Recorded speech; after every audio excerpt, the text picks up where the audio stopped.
Olá, pessoal do sétimo ano. Estamos aqui para dar continuidade ao capítulo que começamos semana passada. Tá? Na última aula a gente viu sobre a região norte do país. Hoje a gente vai ver a região centro-oeste. Tá? A região onde é composta por 3 estados e o Distrito Federal. Quais são os estados? Mato Grosso, Mato Grosso do Sul, Goiás e, como eu falei, o Distrito Federal. Professor, o Distrito Federal não é um estado, não.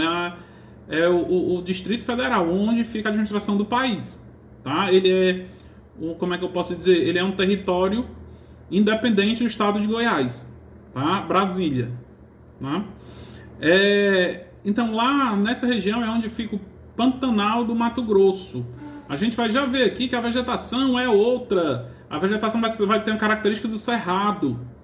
Tá? Mas por que o cerrado? Vamos já entender. Professor, e o Pantanal? O Pantanal tem, como eu já falei, Pantanal do Mato Grosso. Tá? Mas vamos ver aqui, ó, acompanhando pelo livro, os aspectos naturais. Vamos ver aí o clima. Professor, a gente já sabe, que o senhor já explicou, que o clima do Brasil é tropical. Correto, são os climas quentes. Mas vamos ver quais são os climas que se destacam nessa região. Tá? Primeiro, o clima tropical de altitude. Qual é esse, professor? Lembre-se que o tropical de altitude é aquele que fica nos planaltos ou nas chapadas. Tá? São que fica nas montanhas. Tá? O clima tropical de altitude, quer dizer, um pouco mais ameno, um pouco mais frio, que a gente sabe que o clima tropical é quente. Tá? Outro clima, o subtropical. Tá? Ocorre mais ao sul da região, no estado de Mato Grosso do Sul. Tá? E o último clima equatorial. Tá? O clima equatorial que é quente e úmido. Então, como a gente viu, os 3 tipos de clima são características de clima quente. Vamos lá, qual foi? O tropical de altitude, o subtropical e o equatorial. Aí a gente pula mais um pouco, passa um pouco mais o livro e vamos ver a característica da vegetação. Tá? Como eu falei para vocês várias vezes, a vegetação vai depender do clima, tá? Então, se o clima na maior parte é tropical, mas dividido em outros, a vegetação também vai ter essas características. E a principal característica da vegetação dessa região é o cerrado, que a gente já viu o bioma do cerrado, né? Que a gente viu ano passado no 6º ano. Vamos ver quais são as características dessa vegetação do cerrado. Acompanhe no livro de vocês aí, ó. Vegetação adaptada a solo pobre, arenoso e argiloso. Lixiviados, né? Deficientes em nutrientes e rico em ferro e alumínio. O que acontece? A vegetação do cerrado, ela vai pegar essa característica com solos pobres, tá? Solos não muito férteis, ó. Apresenta 2 estratos vegetais. Arboreal, composto de árvores baixas, normalmente com folhas cerosas, que fabricam cera para evitar a perda de água e com aspectos retrocidos e queimado, no qual predominam o piqui, o araticum, a lixeira e o pau-santo, entre outras herbáceos formados por gramíneos e a vegetação rasteira. Então, a característica do cerrado. Cerrado tem árvores altas? Não, professor. Árvores altas a gente viu que tem na região norte, né? Árvores altas com folhas muito grandes. Até eu expliquei na aula passada que por lá, na região norte, ter essas árvores com folhas muito grandes evitam que o sol chegue e o solo fica infértil, tá? Mas também tem outras 3 características, principalmente também aparece a vegetação amazônica. Professor, mas a Amazônia não é só na região norte, não, como eu já falei para vocês. Ela varia, né? Não tem a Amazônia só na região norte. Como a gente vai ver aqui, ó. Além dessa formação vegetal, surge ao norte e ao noroeste do estado do Mato Grosso áreas de clima equatorial, a vegetação de floresta amazônica. Aí vem 3 tipos de vegetação, tá? Que são os campos limpos, o Pantanal e a vegetação de mata galeira. Eu vou ler aqui um pouco do Pantanal, que é o que mais vem à mente quando fala em região norte. Quando fala em região centro-oeste, vem logo à mente o Pantanal mato-grossense. Mas a principal vegetação é o cerrado, que tem na maior parte do estado de Goiás. Ó. Vamos ver aqui o Pantanal mato-grossense. Ó. Localizado entre o Mato Grosso e o Mato Grosso do Sul, característica por ser a maior planície inundável do planeta. Possui um complexo homogêneo e ecossistema onde estão presentes espécies de quase todas as formações vegetais brasileiras. O quibracho, árvore da qual se extrai o tanino, utilizado na indústria para curtimento do couro, e uma das espécies dessa complexa formação vegetal. Então, o principal ponto dessa região é o Pantanal mato-grossense, que fica entre os dois estados, Mato Grosso e Mato Grosso do Sul. Tá? Características do relevo. A gente já viu nesse instante aqui que é a maior planície do planeta. Então vamos ver. Lá existe 3 formas de relevo. Qual? Os planaltos, as depressões e as planícies. Tá? São os 3. Vamos ver cada um. Ó. O planalto, um plano alto, que se destacam lá, ó, o planalto, os planaltos e as chapadas da bacia do rio Paraná, planaltos da chapada dos Parceis, né? E o planaltos e serras de Goiás e Minas. Tá? Professor, Minas fica na região sudeste, mas aqui quando fala Goiás, Minas, na divisa entre o estado de Goiás e o estado de Minas. Tá? Além dos planaltos, também tem as depressões. A depressão Cuiabana, a depressão do Alto Paraguai, Guaporé, e a depressão de Miranda. E além, como eu acabei de citar, a planície do Pantanal, que é a maior área inundada do mundo. Então, se caso tenha uma prova quais os tipos de relevo dessa região, você vai só lembrar: planalto, um plano alto, as depressões e a planície, porque o Pantanal mato-grossense ele é sobre uma planície inundada, tá bom? Tá? Agora vamos ver aí a hidrografia. Pessoal, quando fala hidrografia, a gente lembra de água, dos rios. E essa região é considerada a caixa d'água do Brasil, pois lá tem muita água. E deles, nessa região se destacam os rios. 4 rios, né? Onde tem as suas bacias hidrográficas.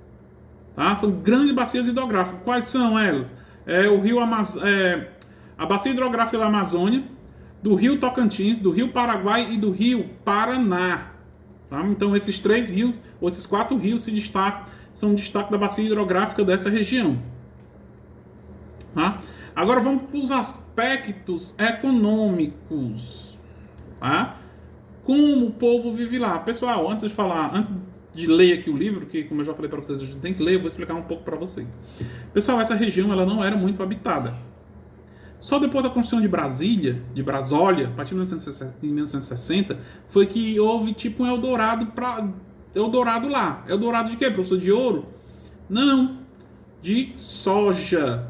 Lá é um dos principais produtores de soja do país. Fica lá. Professor, mas só tem soja? Não, tem a pecuária bem mecanizada, que a gente viu ano passado em geografia.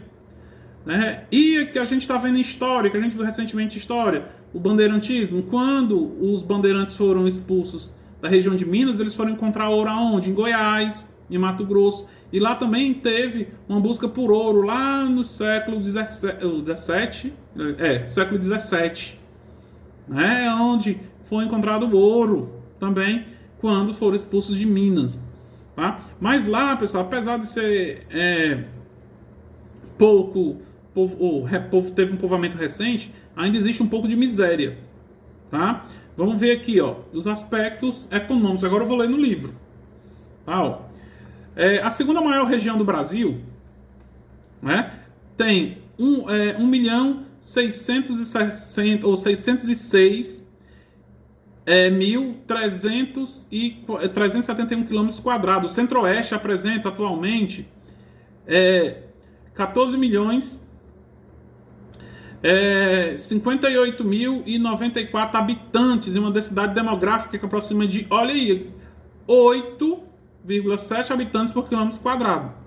Tá? É a segunda região em crescimento populacional em virtude da implantação da agricultura de soja, como eu falei para vocês, e do garimpo ourífero, que passaram a atrair diversos migrantes em busca do novo Eldorado agrícola brasileiro, como já expliquei para vocês.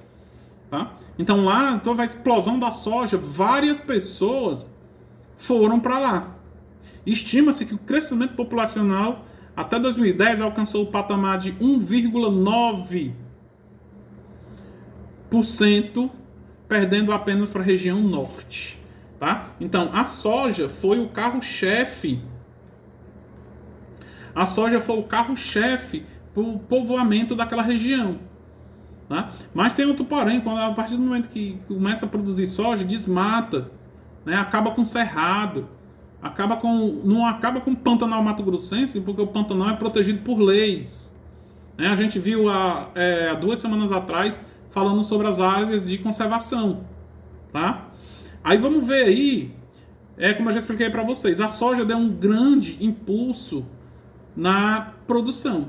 E a produção de soja é mecanizada, não é aquela plantada pelo agricultor, não. Já é uma soja de ponta. Quando eu falo soja de ponta, são com sementes selecionadas, com máquinas, grandes máquinas agrícolas que fazem o trabalho, entre outros, como por exemplo, sementes selecionadas, profissionais capacitados, a plantação, para arar o terreno, arar é preparar o terreno para plantio, arar o terreno, plantar, colher e separar a soja, tudo feito por máquinas, porque é como está no livro de vocês aí, tudo mecanizado. A sojicultura, que é a cultura da soja, plantar soja, mecanizada, que transformou o Cerrado em uma potência internacional.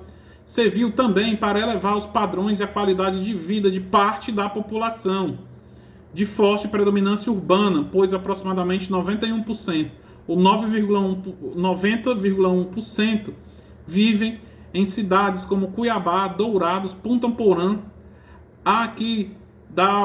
Aquidauana e Cacerais.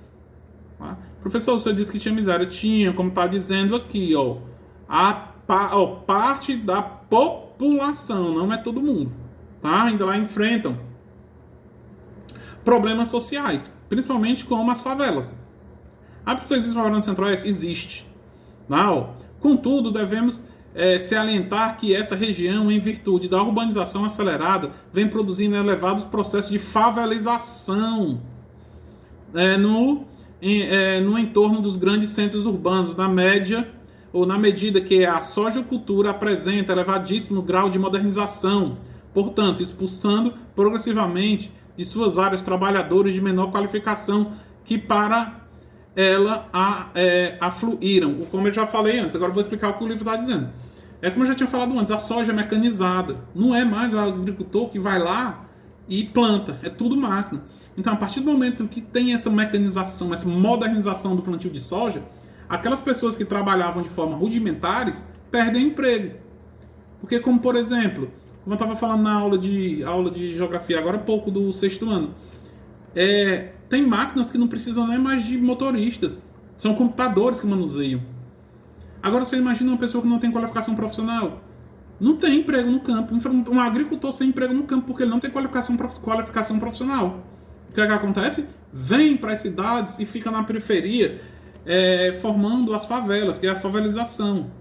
Professor, mas isso não é só na região centro-oeste. Não, toda a região tem. Fortaleza tem, São Paulo tem, Rio de Janeiro tem. A gente vai estudar todas as regiões e vocês vão ver que sempre vai ter favelização. Tá? Mas aqui é causado o quê? Por causa da soja mecanizada. Aí onde tem mais aqui, vai falar um pouco da soja. Já expliquei, mas vou ter que ler o que está no livro. A soja é um capítulo à parte dentro da economia do centro-oeste. De forma vertiginosa, devastou e continua e crescentemente o Cerrado, utilizando correções agrícolas sobre o solo de baixa fertilidade e provocou no início ainda uma certa maneira provocando diversos impactos ambientais. O que é tal que foi que eu li aqui? Pessoal, a gente sabe, como eu falei para vocês, o solo do cerrado não é muito fértil, tá? Como a gente viu lá na frente. Mas a mecanização, tendo que devastar o cerrado para plantar soja, usando fertilizantes, né? Quem não sabe que fertilizante serve para a terra ficar rica em nutrientes, a terra ficar fértil. Então tudo isso vem causando tanto o desequilíbrio do meio ambiente, que é tirando as características do solo do cerrado, né? E isso gera vários problemas ambientais, como assoreamento dos rios, desertificação, né? E isso faz com que degrine o meio ambiente. Outro ponto que também tem lá é a agropecuária. Professor, agropecuária no estudo da agricultura com a pecuária. Lá também existe grandes frigoríficos, tá? Quando fala grande frigorífico é para gado de corte. A gente sabe que o gado é criado de duas formas. O gado de leite, que é para produção de leite, e o gado de corte. Lá nessa região se destacam grandes frigoríficos, né? A grande maioria dos frigoríficos fica nessa região. Pega um pouco também de Minas e interior de São Paulo, que a gente vai ver nas outras aulas. Mas lá também existe grandes frigoríficos que matam e vendem a carne não só para o Brasil, mas para a Europa e para a Ásia e também para os Estados Unidos. Tá, ó. Vamos ver no campo industrial. Até no campo industrial tem a agropecuária. Ó, no campo industrial, o processo de ampliação do setor vieram a desenvolver a agropecuária cada vez que a sua sombra desenvolveu um poderosíssimo sistema de cadeia produtiva denominado agronegócio, onde desponta um leque de empresas que fornecem implementos para agriculturas, como adubos, fertilizantes, rações, máquinas e equipamentos, ao lado de outros que se nutrem da produção divina do campo, como as indústrias de alimentos, óleos vegetais, abatedouros e frigoríficos. Então, quando fala em agronegócio, pessoal, o agronegócio é uma empresa do campo que manda produtos para uma empresa maior da cidade, né? Ou então de um parque industrial. E também a agroindústria, o agronegócio também foi muito utilizado nessa região, tá? E aqui a gente acaba esse capítulo. Tem atividadezinha lá na plataforma e qualquer dúvida me chame no WhatsApp. Abraço.